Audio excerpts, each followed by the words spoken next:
Bismillahirrahmanirrahim. Yang kami hormati dan yang kami muliakan pimpinan ranting Muhammadiyah, yang kami hormati Ta'mir Masjid An-Nur Sudi Kota, dan yang kami hormati dan kami muliakan para asatidzah serta jemaah yang dirahmati oleh Allah Subhanahu wa taala. Assalamualaikum warahmatullahi wabarakatuh.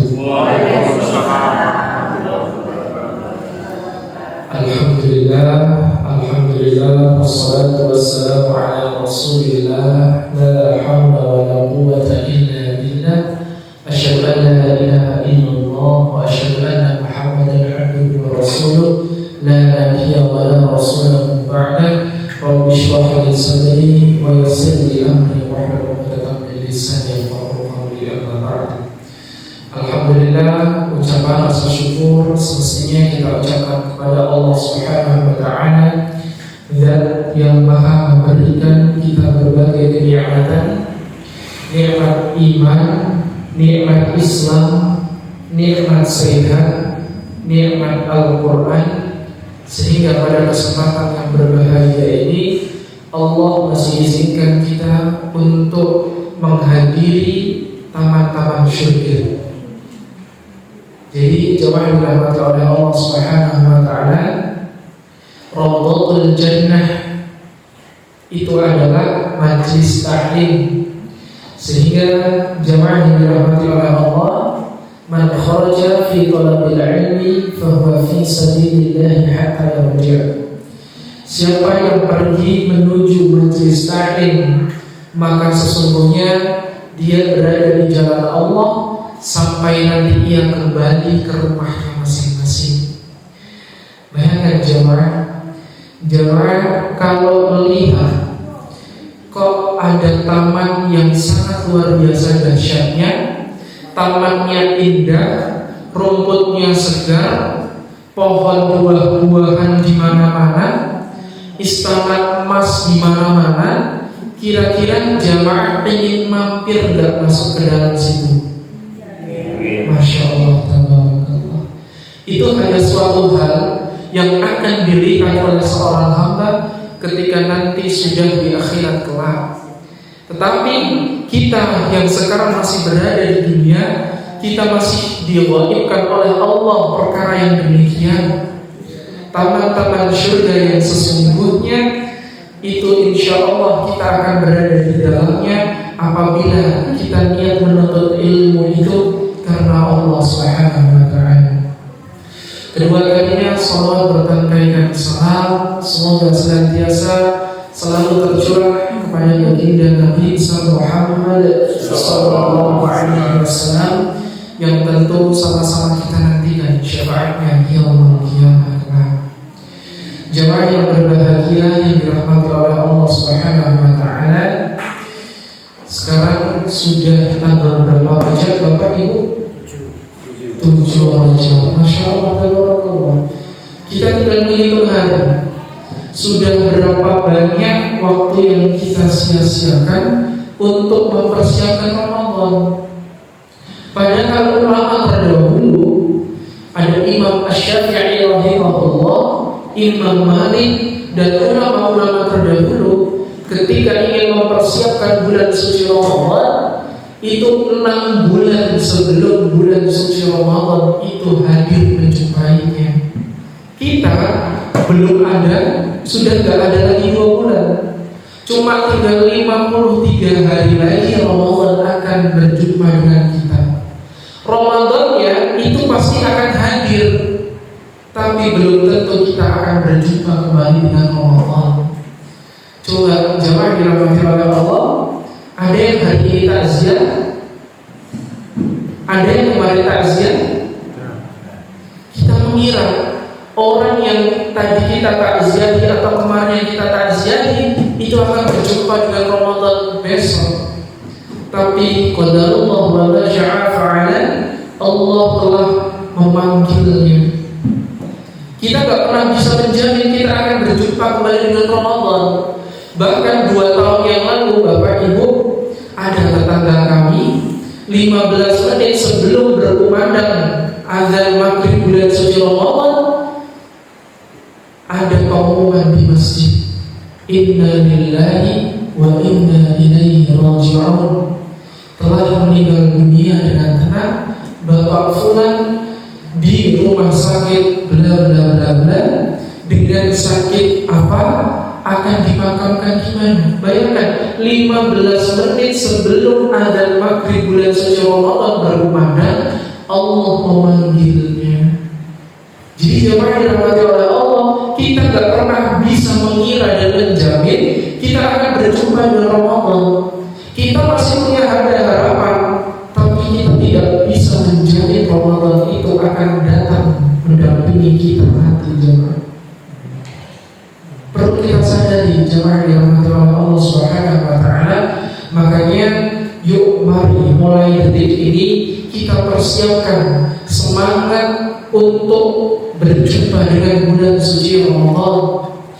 Ibu pengen didatangi oleh presiden, atau bapak mau didatangi presiden. 1 bulan lagi, mohon maaf, Bapak Prabowo mau berjumpa ke rumahnya Bapak Ibu. Kira-kira Bapak Ibu akan mempersiapkan sejak kapan? Mulai sekarang, besok, atau H-1 sebelum Pak Prabowo datang ke rumah Bapak Ibu? Kira-kira bagaimana Bapak Ibu? Pasti akan mempersiapkan sejak ini. Kenapa? Menganggap tamu yang akan datang itu adalah tamu yang agung, tamu yang istimewa. Sehingga jemaah dirahmati oleh Allah Subhanahu wa taala, kita tahu tahun demi tahun kita melewati bulan suci Ramadan, tapi perlu kita koreksi, apakah Ramadan kemarin sudah lebih baik daripada Ramadan yang sebelumnya? Apakah kita merasa Ramadan kemarin itu kok kemarin kayaknya kurang maksimal ya? Kok kayaknya kemarin tarawihnya masih ada yang bolongnya? Kok kayaknya kemarin aku belum bisa mengkhatamkan Al-Qur'annya? Kok kayaknya kemarin aku belum bersedekah secara maksimalnya? Maka dari itu jemaah yang dirahmati oleh Allah, kalau sudah ada terbesit demikian di dalam hati kita, itu adalah sensor dari Allah Subhanahu wa taala bahwasanya persiapkan sejak dini untuk berjumpa dengan bulan suci Ramadan. Apa yang harus kita lakukan? Biasanya kalau di kampung budayanya kalau ingin berjumpa dengan bulan suci Ramadan, itu biasanya bersih-bersih kampung. Benar Bapak Ibu? Bapak Ibu itu sibuk di rumahnya. Oh, besok mau dicat apa ya rumahnya ya? Oh, besok kira-kira awal sahur mau sahur pakai apa ya? Itu sudah dipersiapkan semuanya jemaah. Tapi bukan itu poinnya. Tapi poinnya bagaimana kita berjumpa dengan bulan suci Ramadan, kita udah siap. Ada orang mau tempur, tentara mau tempur, dia nggak bawa senjata, dia cuma tangan kosong. Kira-kira musuhnya itu bawa tank, musuhnya itu bawa perkara-perkara yang luar biasa. Kira-kira kalah atau enggak? Kalah. Makanya dipersiapkan sejak ini. Tujuannya apa? Biar senjatanya kita udah punya, pelurunya, amunisinya kita udah siap. Dengan cara apa? Ramadan sebentar lagi. Yuk kita mulai sejak ini latihan puasa Senin Kamis, Senin Kamis. Kalau masih belum bisa Senin Kamis, Seninnya aja. Kalau masih belum bisa Senin dan Kamis, Seninnya nggak bisa, coba belajar Kamisnya. Kalau itu udah mulai terbiasa, coba tambah ayatul bidnya. Kalau itu sudah terbiasa, coba puasa Daud. Sehingga nanti ketika Ramadan berjumpa dengan kita udah siap. Kan seringkali kita gini jamaah, nggak pernah ada pemanasan, tiba-tiba bulan suci Ramadan datang, hari pertama apa yang dirasakan? Lemas, malas, ngos-ngosan. Ini hawanya tuh mata tuh pengen lihat jam terus, ya. Lihat gas LPG itu udah kayak kelapa muda, ya. Lihat kecoa itu udah kayak kurma, ya.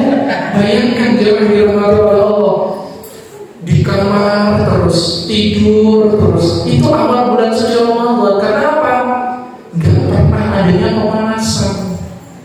Coba kalau pemanasan dimulai sejak ini, pasti yang dirasakan ketika awal bulan suci Ramadan itu semangat luar biasa.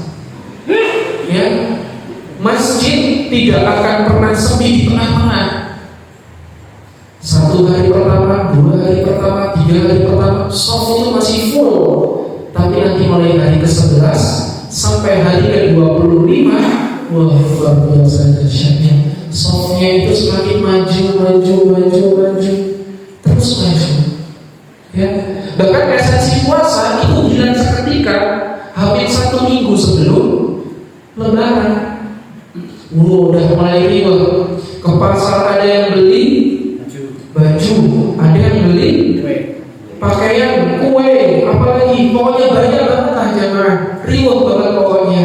Ya, udah perencanaan besok mau Lebaran di mana ya? Mau Lebaran pakai baju apa ya? Udah sibuk dengan begitu jamaah. Padahal di H-7 itulah kita harusnya lebih kencang lagi. Karena apa? Bulan suci Ramadan akan meninggalkan kita.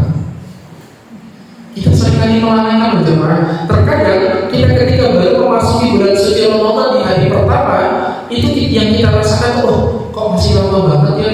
Tapi nanti jemaah dirahmati oleh Allah, ketika sudah memasuki di hari ke-21, nggak terasa.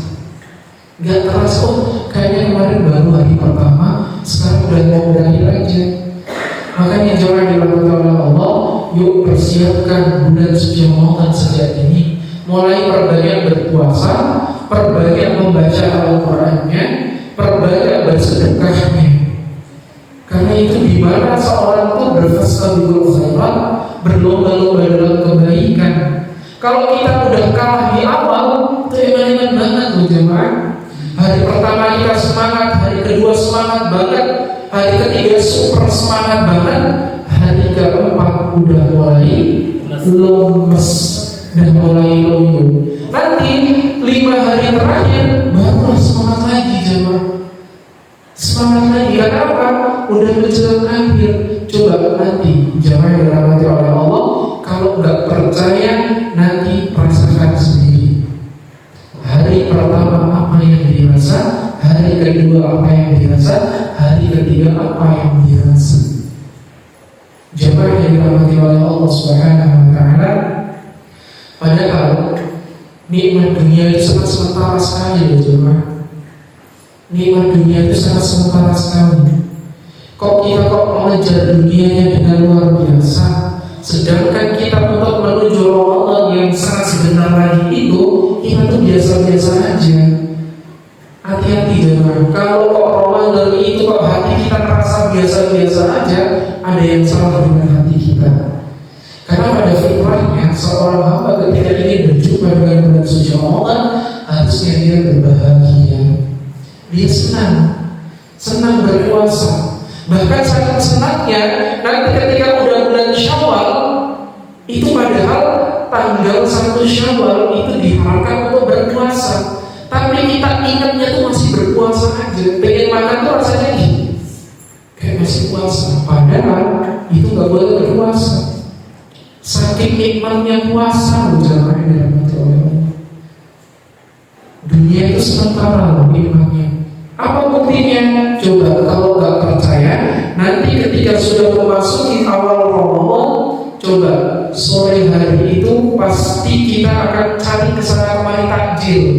Banyak banget yang dicari. Makanan A, makanan B, makanan C, minuman A, minuman B, minuman C, semua dikumpulkan jadi satu di meja makan. Tapi ketika ada dan kepada Allahu Akbar,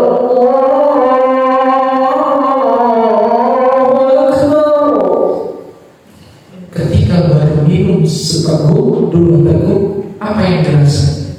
Hilang semuanya. Makan baru sedikit, yang udah dibeli itu gak semuanya habis.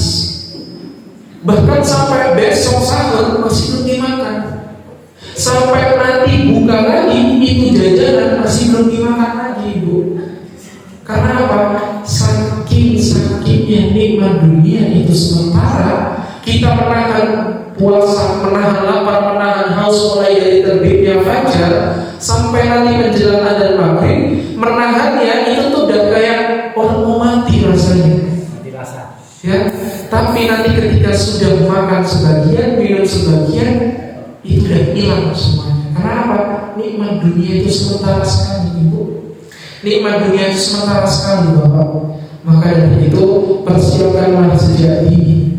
Sebagaimana orang-orang terdahulu mempersiapkan untuk berjumpa dengan bulan suci Ramadan itu 6 bulan sebelum bulan suci Ramadan.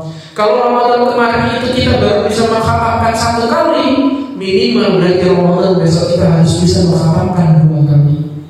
Kalau kemarin kok 2 kali, minimal besok berarti harus 3 kali. Kalau kemarin udah 5 kali, berarti besok harus 6 kali.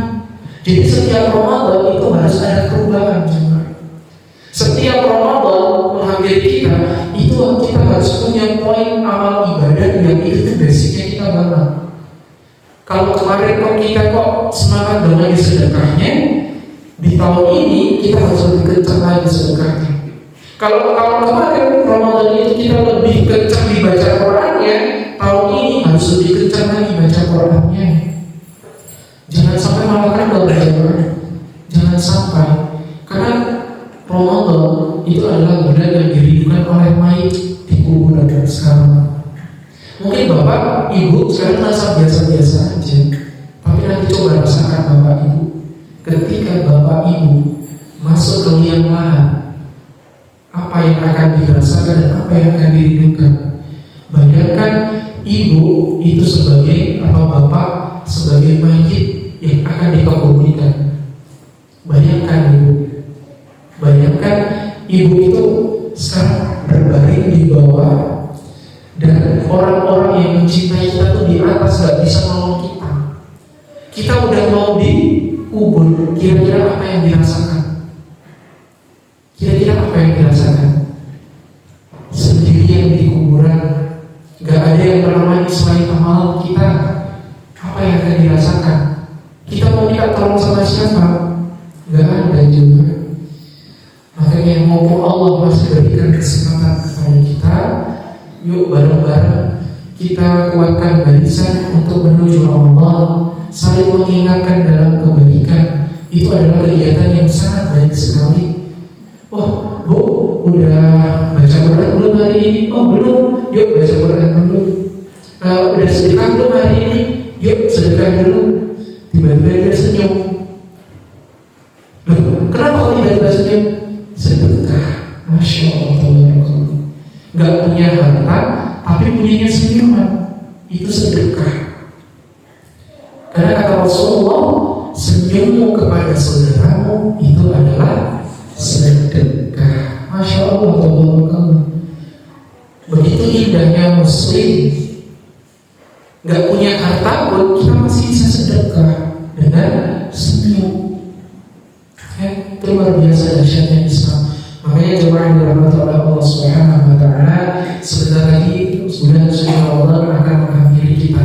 Kata Al-Imam Abu Bakar Al-Baikhi dan kitabnya dikatakan bahwasanya bulan Rajab, bulan Sya'ban dan bulan Ramadan itu adalah 3 bulan yang saling berkaitan. Selayaknya tumbuhan, bulan Rajab adalah sebagaimana kita menanam benih-benih. Bulan Sya'ban yaitu di mana kita sudah memulai menyirami benih itu dan benih itu mulai jadi tanaman. Dan bulan suci Ramadan di mana pohon itu sudah mulai berbuah. Sehingga nanti ketika takbir dikumandangkan, Allahu Akbar, Allahu Akbar, la ilaha illallah, Allahu Akbar, kita sudah memetik buah-buah yang selama ini kita tanam. Makanya kenapa kok bulan 1 Syawal ketika tiba itu kok kita kembali fitrah kembali? Karena apa? Karena buah yang kita makan itu ternyata menjadikan khasiat untuk diri kita sehingga kita bisa lebih powerful untuk beribadah kembali. Karena apa? Kita sudah menyiram, sudah mulai menanam sejak bulan Rajab. kita sudah mulai merawat sejak bulan Sya'ban, kita sudah mulai menyiangi dan mulai kira-kira buah mana yang ini berpotensi dari buah yang matang dan enak, itu di bulan suci Ramadan. Sehingga ketika Syawal tiba, kita sudah mulai memetik buah-buah itu jemaah. Ayo jadikan diri ini untuk menjadi lulusan terbaik di bulan suci Ramadan. Karena kalau yang lulus-lulus aja dari bulan suci Ramadan itu banyak banget. Cuma masuk bulan Ramadan, selesai bulan Ramadan, selesai. Tapi menjadi lulusan terbaik di bulan suci Ramadan itu adalah sangat jarang sekali. Jarang yang berhasil di bulan suci Ramadan. Makanya kata Nabi sallallahu alaihi wasallam, "Radhina anfu rajulin dakhala alaihi Ramadan fansalakha qabla an yufrala." Merugilah seseorang yang apabila bulan Ramadan masih berjumpa dengannya sampai bulan suci Ramadan itu berakhir, tapi dia tidak mendapatkan ampunan sama sekali dari Allah Subhanahu wa taala. Makanya jemaah, yuk untuk mendapatkan ampunan dari Allah di bulan suci Ramadan itu tentu mendapatkan banyak sekali persiapan sejak ini. Puncaknya adalah meningkatkan takwa. Al-Quran surah kedua Al-Baqarah 183. Kita melihat jemaah dirahmati oleh Allah betapa luar biasanya Allah mensyariatkan puasa itu. Karena apa? Sebagai penyeimbang seorang muslim dalam berkehidupan. Karena kalau Allah tidak mensyariatkan puasa, maka kejahatan akan terjadi di mana-mana. Karena apa jemaah?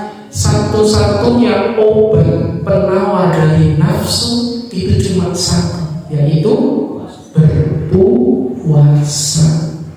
Karena dengan kita berpuasa, kalau kita ingin melakukan keburukan, pasti ada remnya.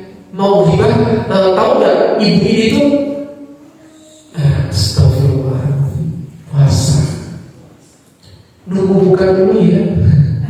Nanti habis buka baru ribah lagi, masya Allah. Jadi puasa itu ternyata bisa membentengi diri kita berjamaah dari berbagai hal. Karena apa? Kita bisa ingat puasa. Pengen melakukan kejahatan A, kejahatan B, kejahatan C, ingat puasa. Puasa. Coba kalau nggak ada puasa, pasti nafsunya lebih tinggi daripada takwanya. Padahal Allah pun pengen seorang hamba, Allah ciptakan seorang hamba itu ada fujur, ada takwa. Al-Quran surah ke-91 surah Asy-Syams ayat ke-8. فَأَلْهَمَهَا فُجُورَهَا وَتَقْوَاهَا قَدْ أَفْلَحَ مَن زَكَّاهَا فَأَلْهَمَهَا فُجُورَهَا وَتَقْوَاهَا. Allah ciptakan fujur dan takwa itu pada diri manusia. Kalau iblis itu Allah cuma ciptakan iblis itu dari api, cuma nafsu aja. Allah ciptakan malaikat itu dari cahaya, tidak memiliki nafsu sama sekali. Tapi sempurnanya manusia, Allah ciptakan manusia itu ada takwa, ada nafsu. Fujur itu nafsu, ibu. Fujur adalah sesuatu hal yang dapat mengeluarkan perbuatan yang buruk, itu namanya fujur. Sehingga ketika fujur itu keluar kepada nafas, nafas itu artinya jiwa, diri, itu nafas. Sehingga dalam Al-Quran surah ke-12 surah Yusuf ayat ke-53, wa ma ubarri'u nafsi inna nafsa la'ammaratun bisu'. Nafas ketemu perbuatan buruk dalam bahasa Arab disebut sebagai su'. Makanya su'ul khotimah adalah meninggal yang buruk. Sehingga nafas ketemu menjadi nafsu.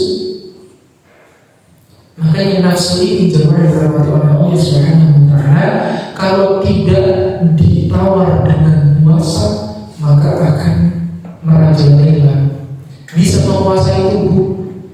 Bahkan banyak orang yang kehilangan akalnya sampai membunuh pasangannya sendiri, membunuh ibunya sendiri, membunuh anaknya sendiri. Karena apa? Karena nafsunya. Wal'iyadzubillah. Maka dari itu jemaah yang dirahmati oleh Allah Subhanahu wa taala, bareng-bareng kita untuk memunculkan sifat-sifat ketakwaan kita di balik nilai-nilai kefujuran. Karena Allah menciptakan fujur, menciptakan nafsu itu bukan agar kita terjerumus kepada nafsu. Allah menciptakan nafsu agar kita itu mampu untuk membentengi nafsu itu dengan memunculkan nilai-nilai ketakwaannya. Karena kalau nggak ada pemantiknya, takwanya nggak akan muncul. Nggak akan pernah ada baik kalau nggak ada buruk. Nggak akan pernah ada jujur kalau nggak ada bohong. Nggak akan pernah muncul sportif kalau nggak ada curang dan lain sebagainya. Makanya Allah ciptakan yang buruk bukan agar terjerumus kepada keburukan, agar kita dapat membentengi nilai-nilai ketakwaan itu juga. Kita mau melakukan kebohongan, munculkan nilai kebaikannya, nilai kejujurannya. Kita mau melakukan keburukan, munculkan nilai kebaikan.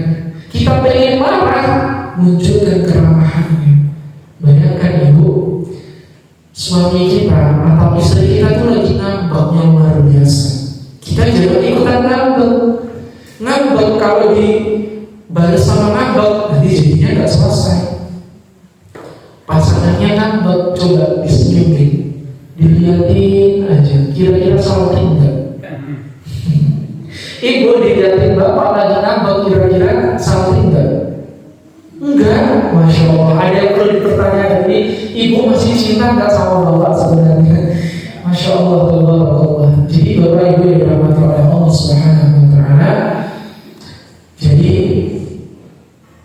nafsu itu bisa ditangkal dengan puasa. Sedangkan bulan puasa akan berjumpa dengan kita. Kita kalau tidak mau memiliki antusias yang lebih, maka berbahaya sekali kepada kehidupan kita yang akan datang. Karena apa? Hidup kita lebih tidak terkontrol. Karena kita merasa bahwasanya nafsu yang ada di depan kita itu lebih tinggi daripada nilai takwanya.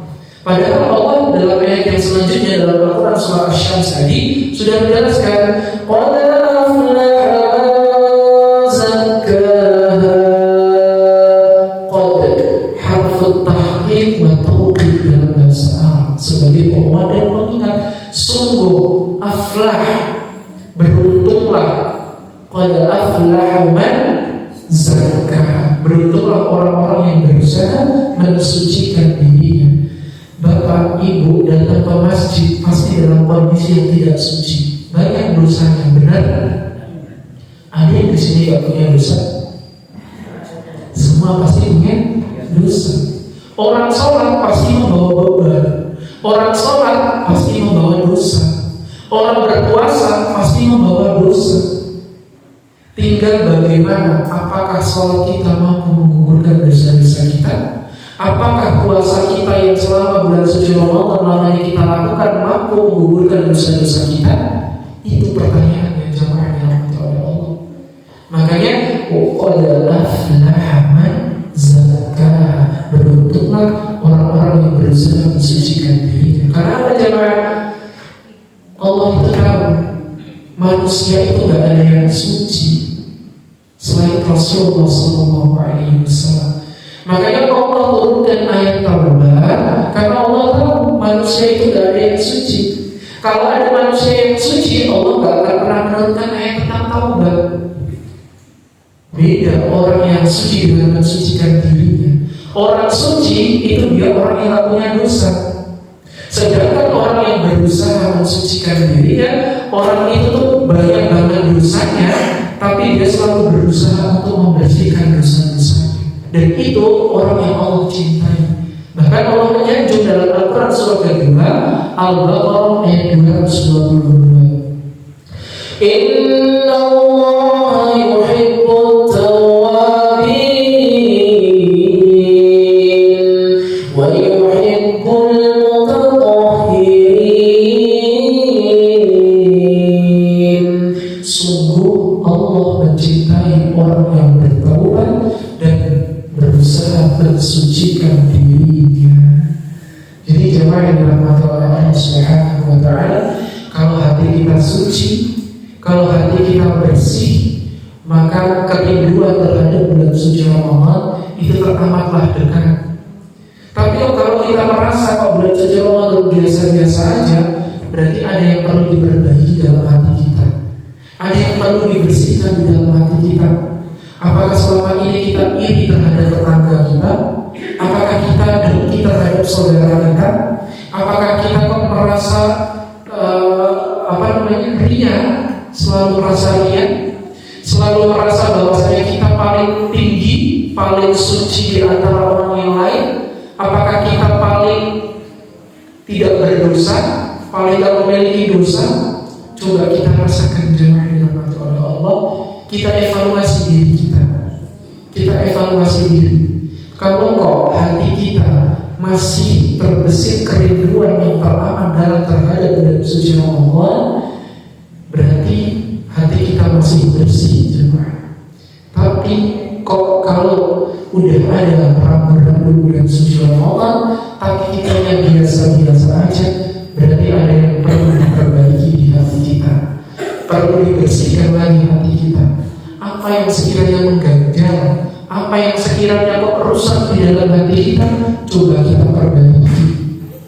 Karena bahaya banget jemaah, penyakit yang bisa untuk menjerumuskan seorang hamba ke dalam neraka itu adalah penyakit hati.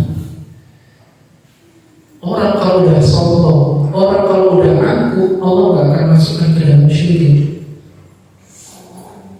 Bahkan sesombong, sekecil apapun, maka seseorang yang sombong itu tidak akan pernah mencium baunya syurga.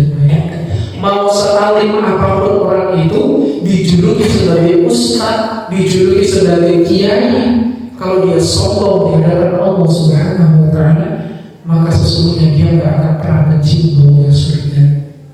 Makanya jemaah, kebanyakan orang yang masuk ke dalam neraka itu adalah orang yang kotor hatinya, orang yang iri, orang yang dengki, orang yang sombong, angkuh, orang yang suka mencela orang yang suka memiliki ria di dalam hatinya.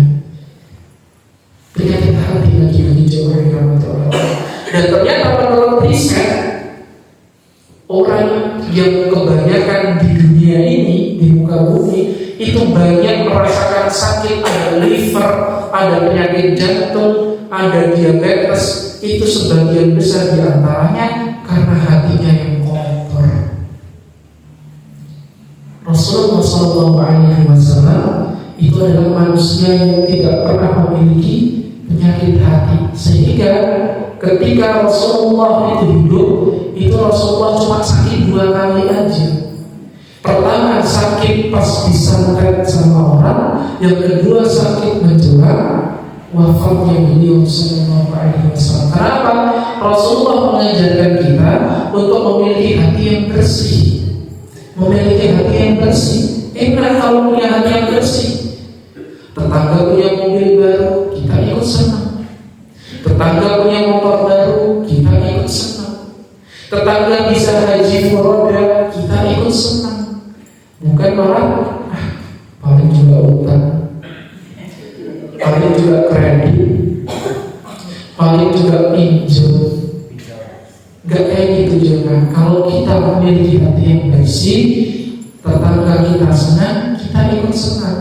Tapi kalau tetangga kita senang, kita malah gak senang, perlu waspada juga. Apakah penyakit hati sudah ada di dalam hati kita? Makanya jemaah yang dirahmati Allah Subhanahu wa Ta'ala, bulan suci Ramadan akan berjumpa dengan kita. Tinggal kita bagaimana mempersiapkan untuk berjumpa dengannya. Berjumpa dengan presiden aja kita udah antusiasnya luar biasa, apalagi berjumpa dengan bulan suci Ramadan, yang dimana di bulan itu Allah lipat gandakan berbagai amalan-amalan kebaikan. Allah lipat gandakan orang-orang yang berbuat kebaikan. Sedekah Allah lipat gandakan, salat Allah lipat gandakan, puasa Allah lipat gandakan, kebaikan-kebaikan Allah lipat gandakan. Bahkan ibu atau bapak menemukan staples di karpet, diambil kemudian dibuang ke tempat sampah, itu bernilai besar di hadapan Allah Subhanahu wa Ta'ala. Jangan dikira amalan yang kecil itu adalah amalan yang biasa-biasa saja. Boleh jadi amalan yang kecil itulah yang justru akan mengantarkan kita ke surga Allah Subhanahu wa Ta'ala. Bahkan ada dalam suatu kaidah jemaah, jangan pernah kita mengabaikan amalan sekecil apapun, dan jangan pernah kita menyombongkan amalan sebesar apapun. Karena boleh jadi amalan yang mungkin menurut kita amalan kecil, itulah yang akan mengantarkan kita ke surga. Dan boleh jadi amalan yang menurut kita itu adalah amalan yang besar, justru mengantarkan kita ke dalam neraka. Ada dalam suatu riwayat Bapak Ibu, Al-Imam Hasan Al-Basri, ulama yang tabi'in, ketika itu dia sedang tertidur pulas, sehingga datang dalam mimpinya seorang, wahai Hasan Al-Basri, kira-kira amalan apa yang Allah terima? Hasan Al-Basri dalam mimpinya menjawab, amalan A, amalan B, amalan C, semua amalan-amalan terdahsyat dalam hidupnya disebutkan semuanya. Apa jawab soal tersebut? Sesungguhnya amalan yang engkau sebutkan tadi tidak Allah terima. Tetapi amalan yang Allah terima ketika engkau sedang menuliskan suatu kitab, sehingga ada lalat yang hinggap di penamu dan engkau menghentikan aktivitas menulismu karena engkau ingin membiarkan lalat itu mengambil rezeki di penamu. Bayangkan, Anda lagi nulis, karena ada lalat yang hinggap di pena, cuma membiarkan aja sampai lalat itu terbang dengan sendirinya. Ternyata itu besar di hadapan Allah Subhanahu wa Ta'ala. Tapi jangan kalau ada nyamuk ya jemaah, ada nyamuk nempel di tangan kita, aku pengen bersedekah sana, jangan itu jemaah ya. Jadi pada hakikatnya amalan kebaikan itu bukan dilihat dari seberapa besar menurut kita, tapi seberapa ikhlas kita untuk melakukan suatu amalan tersebut.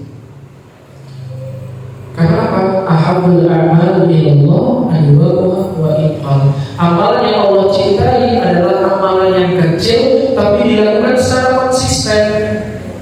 Boleh jadi ibu cuma gara-gara pakai menggunakan jilbab cuma bismillah, boleh jadi itu yang mengantarkan ibu ke surga. Boleh jadi bapak cuma gara-gara melihat ada kok kejadian musibah tiba-tiba refleks innalillahi. Boleh jadi amalan yang demikianlah yang mengantarkan kita ke dalam surga. Kita nggak pernah tahu. Bahkan ada dalam suatu riwayat dikatakan ada orang yang masuk ke dalam surga karena seekor lalat, dan ada orang yang masuk ke neraka hanya karena seekor lalat. Mungkin Bapak Ibu familiar dengan kisahnya. Ketika itu ada dua orang pemuda ingin melintasi suatu daerah. Di daerah itu adalah terkenal dengan menyembah berhala, sehingga dua pemuda muslim itu ketika akan melewati daerah tersebut ditodong sama orang-orang daerah tersebut. Kamu kalau mau melintasi daerah ini, kamu harus memberikan persembahan kepada Tuhan kami walau hanya seekor lalat. Yang satu ini dia menolak, enggak, aku nggak mau, walaupun hanya seekor lalat, aku nggak akan pernah memberikan persembahan kepada patung-patung itu. Sehingga dengan perkataan itu, pemuda tadi dipenggal sama orang di daerah tersebut. Tapi apa? Allah memberikan surga baginya. Sedangkan yang satu enggak. Yang satu dia mencari seekor lalat, sehingga dengan seekor lalat itu diberikan kepada patung-patung yang ada di sekitar situ, sehingga Allah menjamin orang itu masuk ke dalam neraka. Jadi kita nggak pernah tahu jemaah amalan apa yang akan mengantarkan kita ke dalam surganya Allah Subhanahu wa Ta'ala. Tugas kita cuma melakukan yang terbaik. Apa yang menurut kita itu bisa kita jangkau, kita jangkau jemaah. Jadi dalam bulan suci Ramadan besok jemaah, minimal kita punya satu amalan khusus yang dimana amalan itu amalan kita banget. amalan satu amalan khusus yang amalan itu tuh amalan kita banget. Kalau kita bisanya cuma bersedekah karena punya harta, ya udah maksimalkan harta kita untuk bersedekah di bulan suci Ramadan. Kita punyanya tenaga, ya udah maksimalkan tenaga kita untuk berjuang di agama Allah Subhanahu wa taala. Kita punyanya waktu, luangkan waktu kita untuk agama Allah Subhanahu wa taala. Kita bisanya cuma baca Quran, harta gak punya, ya udah maksimalkan baca Qurannya. Kita bisanya cuma ceramah, maksimalkan bicaranya itu, maksimalkan retorikanya itu untuk dimaksimalkan membela agamanya Allah Subhanahu wa taala. Jadi jemaah yang dirahmati oleh Allah Subhanahu wa taala, berjumpa dengan bulan suci Ramadan itu adalah dambaan bagi setiap hamba yang dimana masih memiliki sifat-sifat bersih di dalam hatinya. Oleh karena itu, yuk kita persiapkan bareng-bareng, kita kokohkan barisan ini menuju bulan suci Ramadan. Bagi bapak ibu yang hadir di sini, kok masih punya pasangan, saling mengingatkan, sayang, kamu belum baca Quran ya? Yuk baca Quran. Duh, gak apa-apa, udah sinta masih manggil saya itu gak apa-apa, ya. Terkadang kita tuh merasa aneh, udah sinta kok masih sayang-sayangan, padahal itu pahalanya lebih banget. Sudah kembal-kembal, tapi masih memunculkan sifat romantisme kepada pasangannya.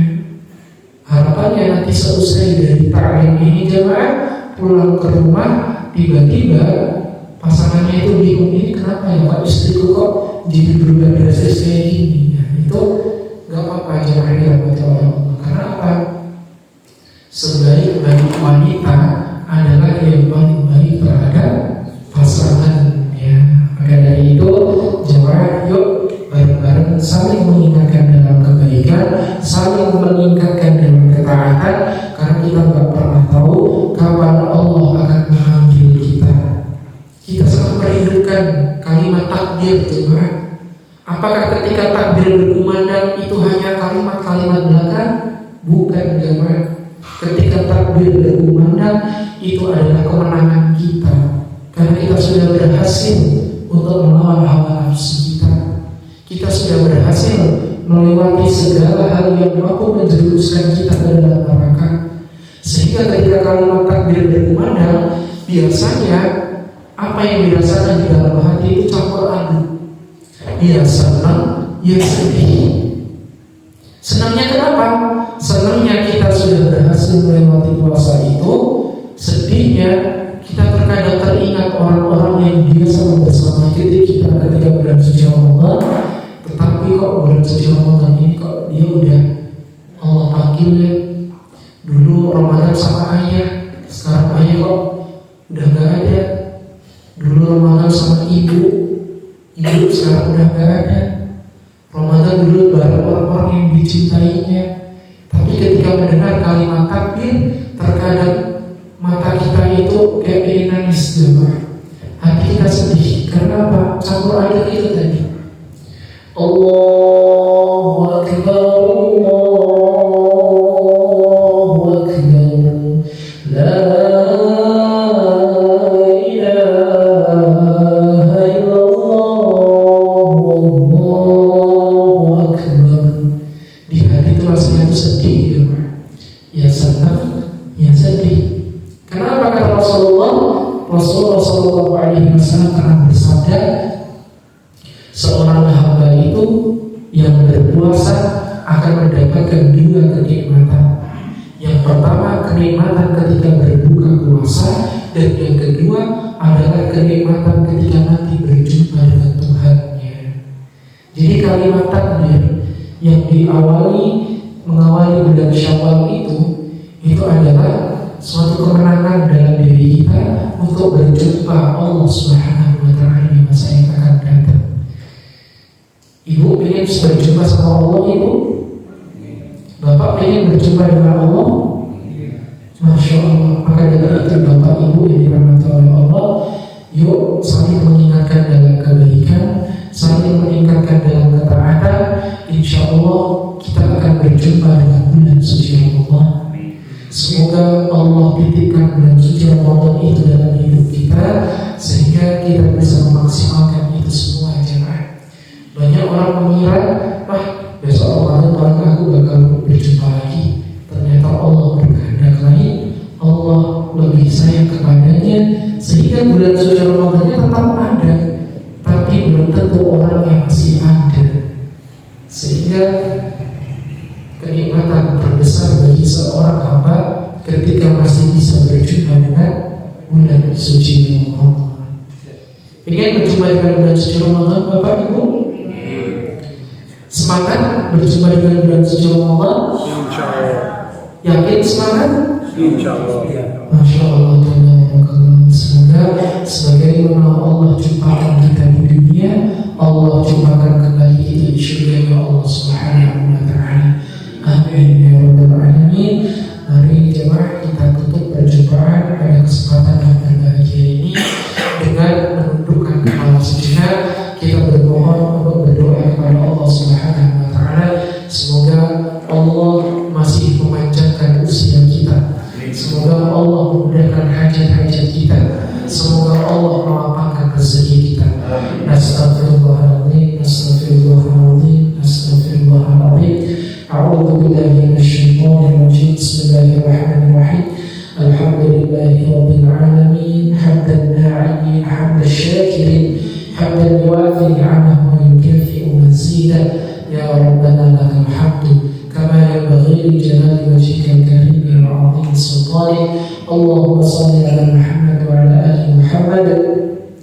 Allahumma ighfir lana wa liwalidina warhamhum kama rabbana shighara. Ya Allah, ya Tuhan kami, ampuni dosa-dosa kami, ampuni dosa-dosa orang tua kami, ampuni dosa-dosa pasangan kami, ampuni dosa-dosa orang-orang yang kami sayangi, ampuni dosa-dosa para pemimpin bangsa kami.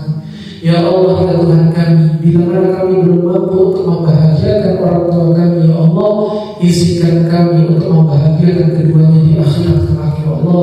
Rabbana shrif 'anna 'adzab jahannam inna 'adzabaha kana gharaman innaha sa'at mustaqarra wa muqama. Ya Allah, ya Tuhan kami yang tidak pantas masuk dalam surga Firdaus, tapi kami juga tidak kuat memasuki neraka Jahannam, ya Allah. Dengan rahmat-Mu, ya Allah, izinkan kami untuk masuk ke dalam surga Firdaus, ya Allah. Rabbana atina min ladunka rahmah wa hayyi' lana min amrina rasyada. Ya Allah, ya Tuhan kami rindu dengan tanah suci, ya Allah. Izinkan kami untuk kembali ke tanah suci, ya Allah. Bila mana kami belum pernah ke tanah suci, segerakan kami pergi ke tanah suci, ya Allah. Izinkan kami haji, ya Allah, haji furoda, ya Allah. Bila mana kami belum mampu haji furoda, ya Allah, izinkan kami untuk berumrah. Allahumma inna nas'aluka salamatan fid din wa afiyatan fil jasad wa ziyadatan fil ilmi wa barakatan fil rizqi wa tawbatan qabla al-maut wa rahmatan 'inda al-maut wa maghfiratan ba'da al-maut. Allahumma hawwin 'alaina fi sakaratil maut wa najata minan nar wal 'afwa 'inda al-hisab. Ya Allah, hamba tidak tahu Engkau kapan memanggilku, ya Allah. Tapi ya Allah, hamba memohon kepadamu untuk bisa berjumpa dengan bulan suci Ramadan di tahun ini, ya Allah. Hamba ingin memperbaiki Ramadan yang sebelumnya, ya Allah. Hamba tidak ingin menyia-nyiakan kesempatan bulan suci Ramadan yang Engkau berikan kepada kami, ya Allah. Ya Allah, lapangkan rezeki kami, mudahkan hajat-hajat kami, mudahkan segala urusan kami, lancarkan rezeki kami, jadikan anak keturunan kami anak yang salih-salihah, ya Allah. Rabbi habli minas salihin. Rabbana hab lana min azwajina wa dhurriyyatina qurrata a'yun waj'alna lil muttaqina imama. Rabbana atina fid dunya hasanah wa fil akhirati hasanah wa qina adzaban nar. Subhana rabbika rabbil izzati 'amma yasifun wa salamun 'alal mursalin walhamdulillahi rabbil alamin. Mungkin cukup sekian dari kami, Bapak Ibu yang dirahmati oleh Allah. Sehat-sehat selalu. Semoga kita masih bisa berjumpa untuk berpuasa bersama, berbuka bersama, sampai nanti kita merayakan hari raya